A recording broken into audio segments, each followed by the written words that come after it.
Mi nombre es Sergio Andrés Tovar Peña y el día de hoy vengo a presentarles el capítulo 12 de la introducción de Geográfica de Sistemas, em, análisis de datos de raster. La introducción. El modelo de datos raster usa una grilla regular para cubrir el espacio y el valor en cada celda de la cuadrícula para representar la característica de un fenómeno espacial en la ubicación de la celda. Esta estructura de datos simple de un raster con ubicaciones de celdas fijas no solo es computacionalmente eficiente, sino que también facilita una gran variedad de operaciones de análisis de datos. Y por esto es la razón por la cual los datos raster se utilizan típicamente en el Sistema de Información Geográfica GIS, que involucra computación pesada como la estructura de modelos ambientales. Debido a que una operación raster puede involucrar dos o más raster, es necesario definir los raster de entorno de análisis especificando la extensión de su área y el tamaño de la celda de salida. La extensión del área para el análisis puede corresponder a un raster especificando la extensión de su área y el tamaño de la celda de salida. La extensión del área para el análisis puede corresponder a un raster específico o un área definida por su mínimo y máximo en coordenadas XY, o una combinación de rasters. Dada una combinación de rasters con diferentes áreas y extensiones, la extensión del área para el análisis se puede basar en la unión o en la intersección de los rasters. La unión utiliza una extensión del área que abarca todos los rasters de entrada, mientras que la opción de intersección utiliza una extensión del área que es común a todos los rasters de entrada. Constituyendo el núcleo del análisis de datos raster, las operaciones son operaciones de celda por celda, y las operaciones pueden crear un nuevo raster a partir de un único raster de entrada o de varios rasters de entrada. Los valores del nuevo raster se calculan mediante una función relacional, la entrada con salida, o son asignados por una tabla de clasificación.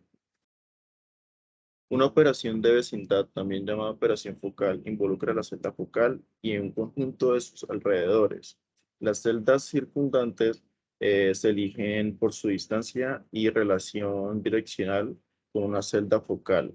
Un parámetro requerido para las operaciones de vecindad es el tipo de barrio.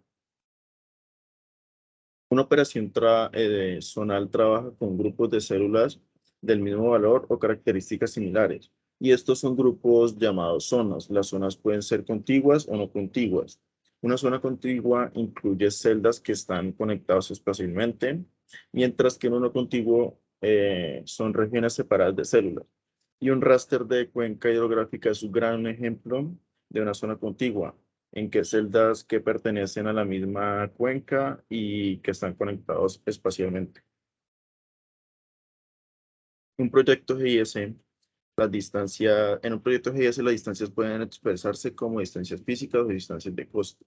El físico mide la línea recta o euclidiana de distancia, mientras que la distancia de costo mide el costo de atravesar la distancia física. La distinción entre los dos tipos de medida de distancia es importante en las aplicaciones del mundo real. Medida local, vecinal, zonal y de distancia.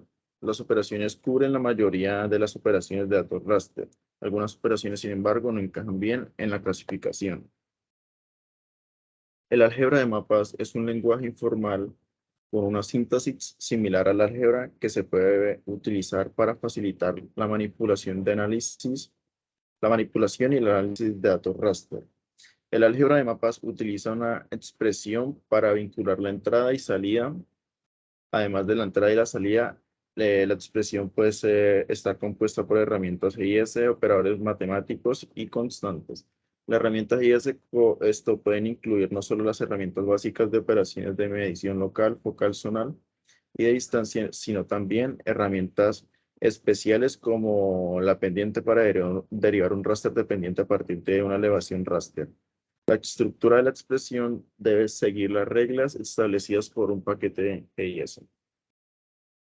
El análisis de datos vectorial y el análisis de datos raster representan los dos tipos básicos de análisis GIS y están tratados por separado porque un paquete GIS no puede ejecutarlos en una misma operación. a pesar de que algunos paquetes guía se permiten el uso de datos vectoriales en algunas operaciones de datos raster. Por ejemplo, las operaciones de extracción. Los datos se convierten en datos raster antes de que comience la operación. Muchas gracias.